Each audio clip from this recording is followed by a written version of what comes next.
Good morning. My name is Eric Lontok. I'm the Chief Science Officer of the Lipedema Foundation, and the title of my talk is Landscape of Lipedema Clinical Research.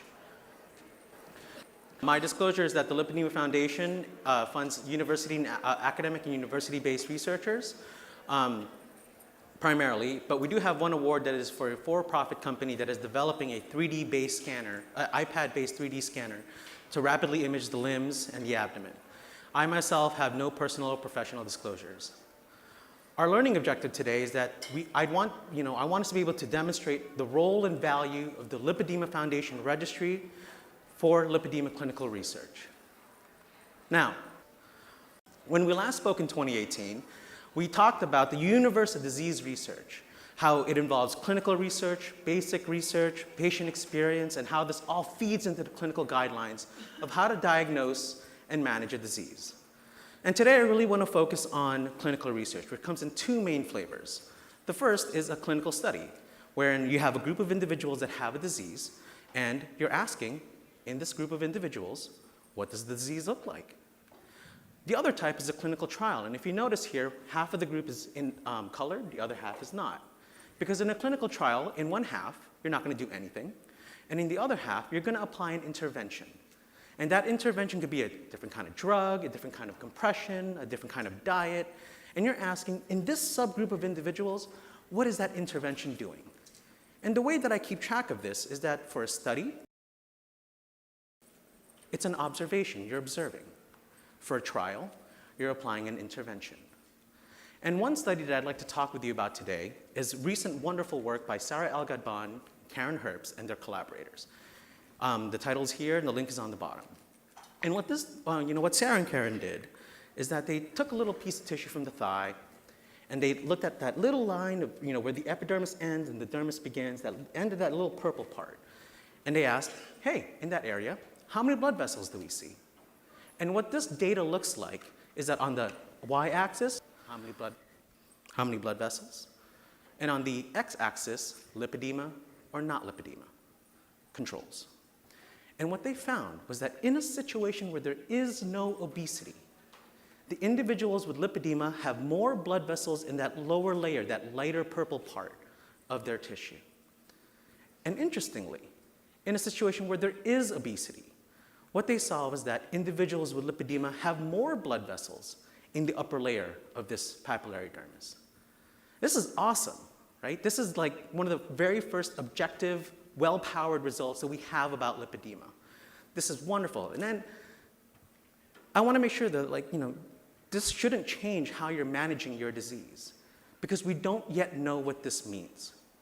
But this is a key first step in defining lipedema, asterisk. And what that asterisk is that this excellent study took 1.5 years to finish because of challenges in enrolling participants. And this challenge is not unique to lipedema.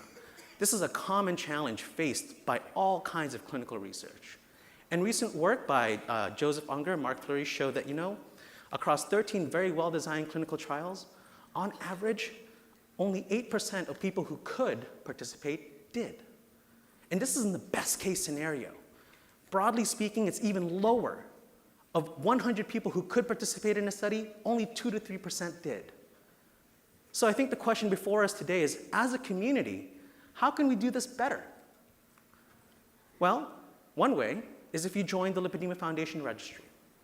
And if you go to lipedema.org using a desktop or a laptop computer, lipedema.org/registry, you can join. You see that little teal button on the bottom right there? Click on it, it'll take you there. In fact, we have 5 computers outside right after this talk all weekend long that you can use to join. And please, use a desktop or a laptop computer, because we've definitely encountered technical issues if you use a mobile phone. The other item about the LFR that I'd like to talk with you about is our frequently asked questions. And if you visit it, you'll find, who can join the LFR? Everyone.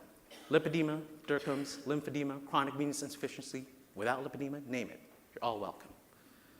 Can men join the registry? Absolutely. Because we know lipedema can occur in men, although rarely, but they're all welcome. Can children join the registry? With parental consent? Yes. Because we've heard this disease can begin during puberty. And right now, the registry is in English, but if you are outside of the US, you're also welcome to join. Now, there's one more item that I really want to focus on. It's that if I don't have lipedema, can I join the LFR? The answer is an enthusiastic yes, because engaging individuals without lipedema or controls is a major challenge for lipedema research. It took 1.5 years for Sarah and Karen to finish because they didn't have controls. And you know that 25 cohort study that I talked with you about last year? It's stuck because we don't have enough controls. So why is this? Why is it that only 8% of people participate? Well, 56% of the time, there's no study near them. So let's take them out of the picture. But if you join the LFR, we'll find out where you live, and we ask you, how far are you willing to travel to participate in research? And with that information, we can update you about current research, and at the same time, we can tell researchers, hey, this is how many people around you are interested and are willing to travel to your study. 21% of the time, potential study participants were considered ineligible to join a study or trial. But this is important. We have to allow researchers to design their research, their study, their trial, based on what the science demands. But at the same time, we know so little about lipedema, the chances are we're not even designing the studies as ideally as they possibly could for our community. And if you join the LFR, we can make this better because we can learn about your age, your symptoms, your health status, your levels of activity, and then we can help researchers design more inclusive studies. 15% of the time, participants did not join because they didn't have anybody to tell them that there was a clinical research or study near them that was ongoing. And if you join the LFR, we can make this better because we ask you who diagnosed you and who was unable to diagnose you. These are two very important groups of doctors that I want to learn about because then if the LFR learns about your network of medical providers, then we can figure out who we need to reach out to and bring up the speed about lipedema research. And the last part, this is our little call to action. Now, everyone in this room and all of you that are watching, you've all heard about the LFR right now. So raise your hands. Everyone. Come on. Especially that one who's sleeping over there. Get him. All right, just keep your hands up. Keep your hands up. Keep your hands up if you heard all about the LFR, all right? Now, those of you that have visited lipedema.org/registry, keep your hands up. See the hands. Those of you that have your hands up, how many of you have consented to join the registry and completed the informed consent? Keep your hands up. Those of you who have consented, how many of you have completed the initial survey? Starting to look like this, isn't it? You can put your hands down now. And that's okay. Because it's my pleasure to say that everyone in this room and everyone that's watching, you are all eligible and invited to join the registry. And if you consider joining and you're like, yeah, I'm going to do it, I encourage you. Talk to your family. Talk to your friends. Talk to your neighbors and tell them this is important. I want you to join with me because we need your help to make this better. And we can. Thank you very much for your attention.